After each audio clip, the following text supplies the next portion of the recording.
Today, we're going to talk about reproductive justice. And it can be defined in lots of different ways, but for right now, I want us to hold this definition.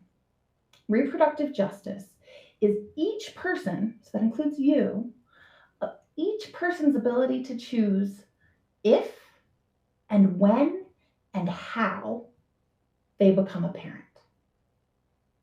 And it pulls in lots of different aspects and lots of different pieces when we talk about reproductive justice. But today, I'm just going to talk about two pieces. The first is autonomy, and the second is liberation. Autonomy, liberation.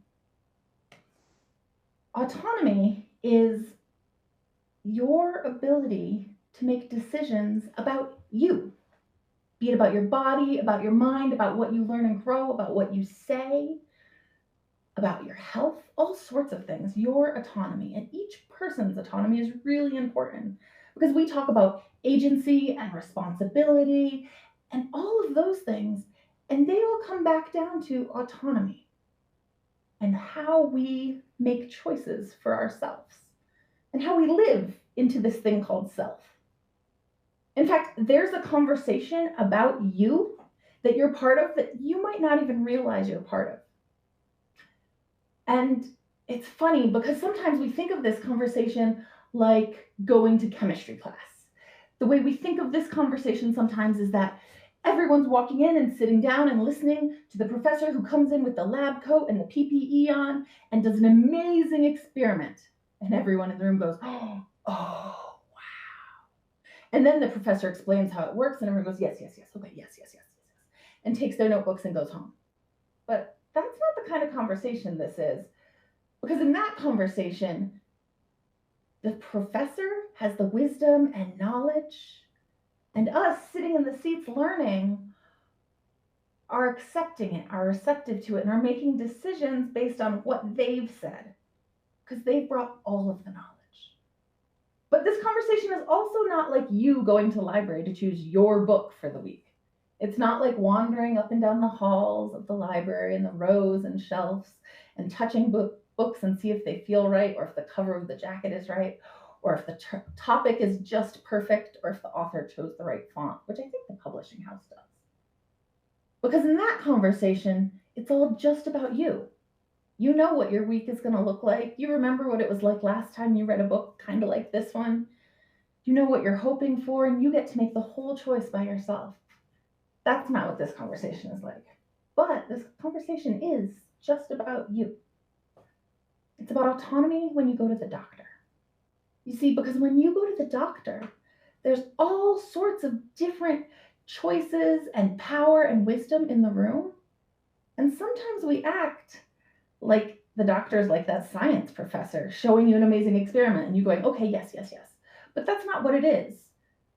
Because if we were to line up all of the knowledge and the choices and the power present in the doctor's office, we would see that it's actually pretty equal. And in fact, when it comes down to who makes those choices in the end, it's weighted more towards you, the patient. And sometimes, if you're a kiddo, or if you have someone who helps you make health decisions, that side that's weighted on you might be you and someone standing there to help you. But you and the doctor, and it's not you against the doctor, it's the two of you there having the same goal, for you to be healthier. I suggest at some point during this week to take a piece of paper and write a line this way and this way, right? Doctor, me. And think through what are the different knowledges and agencies and powers you have in the doctor's office.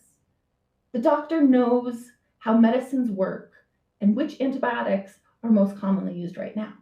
But you know how you responded last time you had to take that one antibiotic that didn't go so great.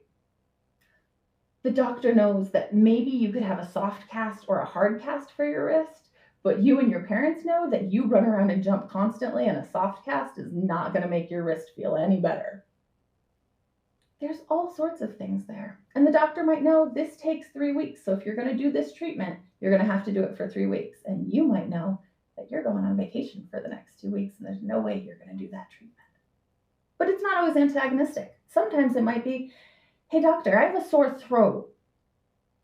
what do I need to do to get rid of it? And the doctor might ask you lots of questions. Did you have an earache last week? Do you like the taste of cherry? Have you been drinking soda before bed? Oh, wait, that's just me, I guess. And then together, you and the doctor can answer those questions and figure out the riddle of what's going on with your sore throat.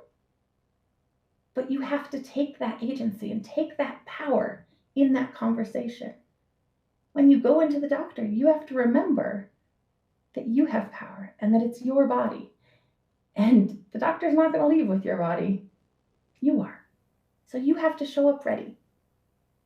So that might mean lots of things, but one of the things I suggest is taking that sheet of paper where you've thought about who has power in the doctor's office and reading that over before you go to the doctor's next time and reminding yourself. Because when you step into the agency that you have and what you're able to say, that takes a lot of the weight off the doctor and lets them use all of their knowledge and wisdom and step into the role you want them to be in. The other thing I suggest is remember what your goal is when you go to the doctor and write it down. I'm going for a checkup. I just want to know how the whole system's going, or my throat hurts and I want to get rid of it.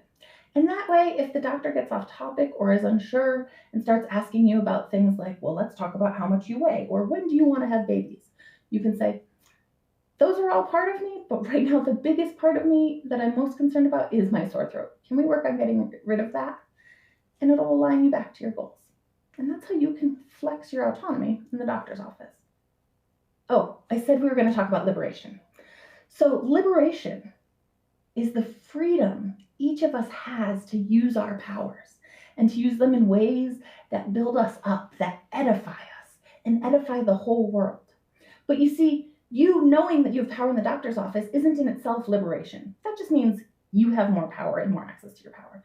But if you want to work towards liberation, and we have, as a congregation, have said again and again that we are working towards liberation. So if we want to do that, then you have to make sure that everyone has access to their autonomy, that we all share that liberation, and that no one else is in those two columns of who's making the decision. I don't want you to be making a decision about my health care, and you don't want our senators to be making decisions about yours. You wouldn't want your school principal to come in and be like, oh yeah, they're complaining about a sore throat, but I want to talk about their toenail, right?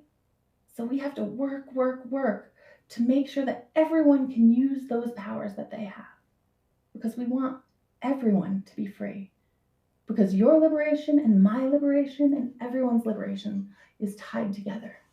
And when it comes to reproductive justice, it's really, really important that we remember that that autonomy needs to be practiced and flexed and strengthened and shared.